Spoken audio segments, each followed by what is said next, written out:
Американскиот атлета ССЦ Теутара успеа да постигне брзина од 474,8 км на час, што е само 5 милји помалку од референтните 300, и тоа на 3,7 км долгиот асфалт на Вселенскиот центар Кенеди во Флорида.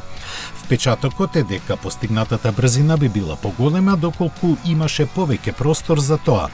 Целиот потфат е регистриран од RaceLogic, користејќи двојни системи и дополнителна GPS единица. ССЦ Теутара е базиран на монокок од јаглеродни влакна и има коефициент на отпор од 0,279. Суперавтомобилот е опремен со твин турбо 5,9 литарски V8 мотор кој произведува до 1768 коњски сили кога работи на метанол. Силата се испраќа на задните тркала преку 7-степен автоматски менувач. Ривалот на ССЦ Теутара, Hennessy Venom F5, неодамна постигна 437 км на час на тестовите на истата писта.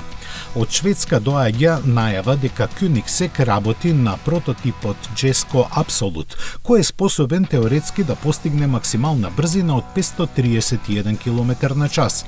Bugatti се повлече од постигнувањето брзински рекорди по возењето во еден правец, постигнувајќи 490,48 км на час со Chiron Super Sport 300 Plus на патеката Ера Лесен во септември 2019 година.